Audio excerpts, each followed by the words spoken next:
Bonjour à tous. Dans cette vidéo, nous verrons c'est quoi la dernière chose qui vous a fait pleurer.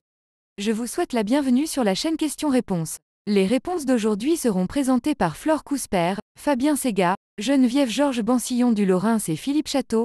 Nous allons commencer avec la première réponse de Flore Cousper. En finale de festival de culture, après les discours de clôture, une jeune étudiante ukrainienne a dansé sur un air folklorique traditionnel ukrainien. Ma fille avait participé à l'organisation du festival. Je découvrais son université et les nouveaux locaux. Ça m'a rappelé le seul jour où mon père m'avait accompagné en faculté.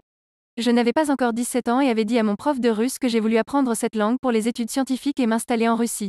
Il a eu un sourire un peu pincé. Ça m'a rappelé aussi une danse que j'ai faite 16 ans plus tard avec une descendante de noblesse russe lors d'une autre formation. Mon père est décédé peu de temps après puis je me suis mariée.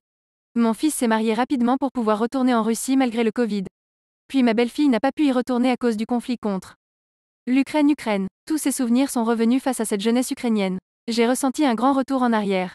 La réponse suivante est de Fabien Séga. C'était la semaine dernière au travail, chargé clientèle à distance pour une mutuelle, j'ai réceptionné un appel d'une assurée, une mamie tellement mignonne, tellement fragile, tellement triste aussi. Elle nous contactait pour une prise en charge concernant un dépassement d'honoraires de 4 000 euros. Oui, des chirurgiens prennent 4 000 euros de dépassement d'honoraires à une mamie. Honte à lui. Imaginez 4 000 euros pour pouvoir se soigner à peine pris en charge par la SS et nous-mêmes. Il lui restait 3 000 euros à charge. Elle me dit en pleurant mais j'ai juste une toute petite retraite, je vais me laisser aller, je ne me soignerai pas, ça sert à rien, je n'y arrive plus. Mon cœur s'est fracassé, je l'ai mis en attente le temps de me rapprocher de ma responsable, en pleurant à chaudes larmes je lui explique la situation, elle m'a rassurée, et comme toujours a été tellement bienveillante, et m'a dit de la diriger au service entraide sociale. On a trouvé une solution d'aide exceptionnelle. Elle va pouvoir se faire opérer. Ma petite mamie m'a demandé mon prénom et m'a dit mais quel est votre prénom, je veux absolument vous appeler à titre privé. Ce sont des moments dans la vie de chacun, où tu ne sais plus comment tu t'appelles, quel jour on est, moments si intenses remplis de tant d'authenticité où l'humanité est magnifique. Instant de grâce absolue où le temps, l'espace n'est plus. J'aurais tant aimé la serrer dans mes bras ma petite mamie d'amour si fragile. Que la vie prenne bien soin d'elle. Les personnes âgées sont parfois tellement isolées, tellement tristes. Nous nous devons d'être à leur écoute.